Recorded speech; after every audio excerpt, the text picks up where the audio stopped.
अगर आप शेव करती हो बट फिर भी आपकी स्किन स्मूथ फील नहीं करती, कट्स हो जाते हैं, बम्स आ जाते हैं या स्किन डार्क लगने लगती है, तो हॉनेस्टली आप अकेली नहीं हो।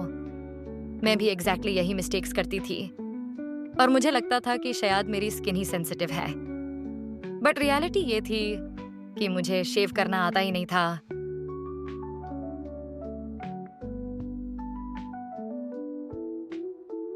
हम सबको शेविंग सिखाया नहीं जाता, हम बस देख के या ट्राई करके सीखते हैं और इसी प्रोसेस में हम अनअवेयरली अपनी स्किन को डैमेज कर देते हैं। डर्न ingrown hairs, razor bumps, irritation, ये सब नॉर्मल नहीं है। ये साइंस हैं कि आपका मेथड रॉन्ग है। इस वीडियो में मैं आपको वो एग्जैक्ट रूटीन बताऊंगी जो आपकी स्किन को डैमेज नहीं करेगा बल्कि उसे सॉफ्ट, स्मूथ और हेल्थी बनाएगा।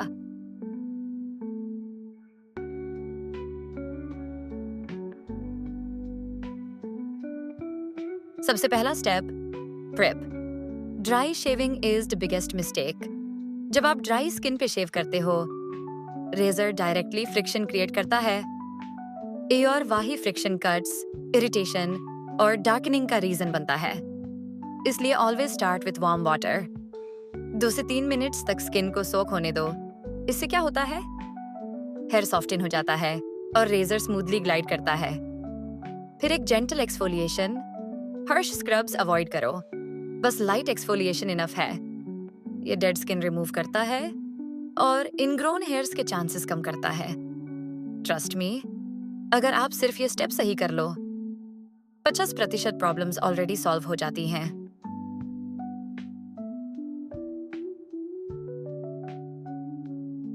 स्मूथ स्किन स्पीड से नहीं, टेक्निक से आती है।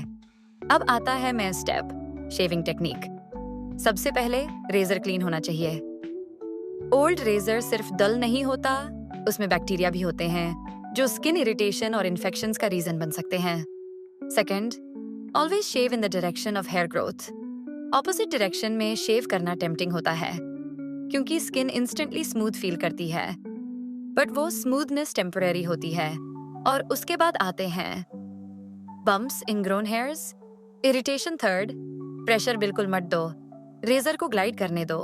अगर आप पुश करोगे तो आप स्किन की अपर लेयर डैमेज करोगे। फोर्थ, सेम एरिया पे बार बार मत जाओ। एक क्लीन स्ट्रोक इनफ होता है। रिपीट स्ट्रोक्स बराबर मोर डैमेज।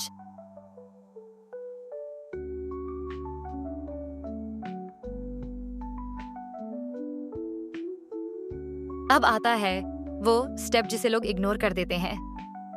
आफ्टर केयर शेविंग के बाद स्किन एक्सट्रीमली सेंसिटिव होती है। सबसे पहले कोल्ड वाटर रिंस, ये स्किन को काम करता है। फिर एक soothing product. Best options, aloe vera gel dot fragrance free moisturizer. Strong scented products avoid करो क्योंकि वो इरिटेशन इंक्रीज कर सकते हैं। और एक इंपॉर्टेंट हैबिट, शेविंग के बाद टाइट क्लोथ्स मत पहनो, स्किन को ब्रीथ करने दो, वरना फ्रिक्शन से बम्स आ सकते हैं।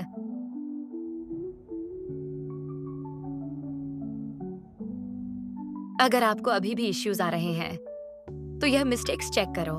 Dry shaving, biggest damage, old razor, hidden bacteria, fast shaving, rough strokes, no after care, irritation, over shaving, skin damage. ये स्मॉल हैबिट्स ही आपकी स्किन को स्लोली रुइन करती हैं।